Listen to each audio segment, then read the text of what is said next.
Assalomu alaykum azizlar. Bugun sizlar bilan uzoq davom etuvchi yo'talga, ya'ni surunkali yo'talga sabab bo'luvchi kasalliklar va ularning davosi haqida gaplashamiz. Uzoq davom etuvchi yo'tallar odatda astma, postnazal drip sindromi, gastroezofageal reflyuks kasalligi, o'pkani surunkali obstruktiv kasalligi va APF ingibitorlarini qo'llash tufayli yuzaga keladi. Ko'p hollarda astma yoki yo'tal variantli bronxial astma asosiy simptomlardan biri bo'lib, yo'tal hisoblanadi. Yo'talga nafas yo'llaridagi surunkali allergik yallig'lanish sabab bo'ladi. Yo'tal asosan fizik yuklamadan so'ng, kosmetik vositalar hidlaridan so'ng, sovuq havo ta'sirida paydo bo'ladi va kuchayadi. Yo'tal aksariyat holatda tunda yoki ertalabda paydo bo'ladi. Jarayon kuchayib borgan sari yo'tal oxiri nafas qisish xurujlari bilan tugashi mumkin. Nafas yo'llarida esa odatda quyuq, yopishqoq balg'am hosil bo'lishi mumkin. Bunday balg'amlar odatda ko'chishi qiyin bo'ladi. Gastroezofageal reflyuks kasalligi. Bunda oshqozondagi suyuqlik qizilo'ngach orqali oz miqdorda tomoqqa keladi. Oqibatda tomoqqa kelgan oz miqdordagi oshqozon suyuqligi nafas yo'liga aspiratsiyalanadi. Oqibatda nafas yo'lida yallig'lanish kelib chiqadi. Surunkali yo'tal bilan og'riydigan bemorlarda 27% da yo'talning asosiy sababi gastroezofageal reflyuks kasalligi hisoblanadi. Bu holatda jarayon oddiy yo'taldan tortib bronxial astmagacha rivojlanishi mumkin. Gastroezofageal reflyuks kasalligiga oshqozonning o'zini kasalliklari yoki qizilo'ngach disfunksiyalari sabab bo'ladi. Kasallikda yo'tal uzoq davom etadi. Balg'amli yoki balg'amsiz bo'lishi mumkin. Yo'tal xurujlari tunda nisbatan kamroq kuzatiladi. Asosan kunduzi kuzatiladi. Ovqatlanishdan so'ng qorin bo'shlig'ida bosim ortganligi sababli reflyuks yuzaga keladi va bu holat yo'talga sabab bo'ladi. Bemorlar shuningdek tez-tez ovozi o'zgarib qolishidan, tomog'i og'rishidan, ovozi xirillab qolishidan shikoyat qiladi. Ko'p hollarda bemorlarda yo'tal bilan birga zarda bo'lishlar kuzatiladi. Ayrim holatlarda esa bemorlarning yagona shikoyati faqat yo'tal bo'lishi mumkin. Postnazal drip sindromi bu burun va yondosh bo'shliqlaridagi shilliqni burunning orqa devoriga, tomoqqa oqishidir. Bu sindromga burun va yondosh bo'shliqlarini allergik va noallergik kasalliklari sabab bo'ladi. Burun orqa devoriga, tomoqqa oqqan shilliq yo'tal retseptorlarini qitiqlab, yo'talga sabab bo'ladi. Statistik ma'lumotlarga ko'ra, surunkali yo'tal bilan og'ruvchi bemorlarning 52% aynan postnazal drip sindromi tufayli kuzatiladi.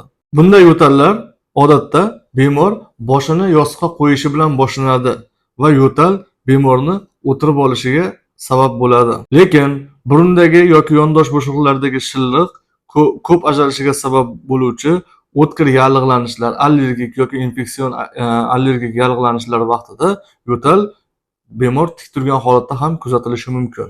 Kasallikda burun shikoyatlari, aksarish, burun bitishi, burun oqishi, burundagi qichishlar ham kuzatiladi. Bemorlarda shuningdek tez-tez tomoq qirishlar va tomoq qichishi kuzatiladi. Ko'p holatlarda esa yo'tal qisqa, kalta, ba'zan esa kuchli yo'tal kuzatiladi. Odatda yo'taldan so'ng balg'am ko'chmaydi. O'pkaning surunkali obstruktiv kasalligi nafas yo'llarining doimiy qaytmas torayishi bilan kechuvchi kasallik. 95% holatlarda odatda kasallikka chekish sabab bo'ladi. Klinik ko'rinishi bemorlarda hansirash, balg'amli yo'tal va xirillashlar kuzatiladi. Kasallikning oxirgi bosqichlarida esa umumiy organizmda ham buzilishlar, charchoq, holsizlik, ozib ketish va ishtahasizlik kuzatiladi. Yo'tallar balg'amli bo'ladi, balg'am oson ko'chadi. Ayniqsa balg'am ertalabki yo'taldan so'ng ko'p ajraladi. Kasallikning avj olish davrida esa bemorlar ozgina harakatdan so'ng ham hansirash va yo'tal kuchayib ketadi. APF ingibitorlari qo'llanilganda kuzatiladigan yo'tal. Bu dori preparatlari qon bosimi nazorati uchun juda keng qo'llaniladi. Ularga enalapril, lisinopril, perindopril, ramipril kabi preparatlar kiradi. Bu preparatlarni qabul qiluvchilarning 10-15% da odatda yo'tal kuzatiladi. Yo'tal preparat qabul qilinish boshlangandan boshlab 1 haftadan tortib 6 oygacha bo'lgan muddatda paydo bo'ladi. Yo'tal Ba'zan bemor preparatni qabul qilib yurgan vaqtda infeksion kasallik bilan og'rigandan so'ng paydo bo'ladi. Infeksiya tuzalgandan so'ng ham yo'tal davom etadi.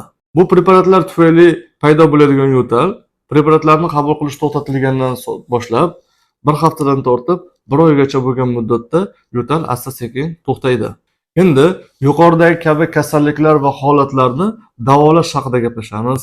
Yo'tal variantli bronxial astma davosida 2 haftadan kam bo'lmagan vaqtda ingalyatsion glykokortikosteroidlarni qo'llash zarur. Preparatlarni qabul qilingandan boshlab ta'siri bir necha kundan boshlab bir haftagacha bo'lgan muddatda paydo bo'la boshlaydi. Bu kasallik davosida bronxolitik preparatlar foyda bermasligi mumkin. Ingalyatsion glykokortikosteroidlar qo'llanilganda effekt kuzatilmasa, ularni to'g'ri qo'llanilayotganligiga e'tibor qaratib o'tish zarur. Bundan tashqari, ko'plab tekshiruvlarda lekotringa qarshi preparatlar ham yaxshi samara berishi kuzatilgan. Postnazal drip sindromi davosida kasallik allergik bo'lmagan rinit yoki sinusit tufayli paydo bo'lgan bo'lsa, birinchi avlod antigistaminlar bilan birga dekangersan preparatlarini birgalikda qo'llash zarur. Allergik xarakterga ega bo'lmagan postnazal drip sindromida ikkinchi avlod antigistaminlari samara bermaydi. Allergik xarakterga ega bo'lgan rinit va sinusit tufayli paydo bo'lgan postnazal drip sindromida ikkinchi avlod antigistaminlari va ingalyatsion glykokortikosteroidlar yaxshi samara beradi. Surunkali rinosinusitlarda esa ingalyatsion glykokortikosteroidlar va dengiz suv preparatlarini birgalikda qo'llash yaxshi samara beradi. Gastroezofagal reflyuks kasalligida esa 2-3 oygacha bo'lgan muddatga proton nasos ingibitorlari, H2 blokatorlari va prokinetik vositalar beriladi. Bundan tashqari, kofein, yog'li ovqatlar, shokolad, alkogol, nordon ichimliklar va tamaki qat'iy taqiqlanadi. Ovqatni uyquga yotishdan kamida 4 soat avval iste'mol qilish zarur hisoblanadi. O'pkaning surunkali obstruktiv kasalligida esa beta 2 agonistlari, antixolinergik preparatlar, ingalyatsion glykokortikosteroid vositalari, mukolitik preparatlar, fosfodiesteraza tur ingibitorlari qo'llaniladi. Zarur holatlarda esa antibiotiklar ham buyuriladi. E'tiboringiz uchun rahmat.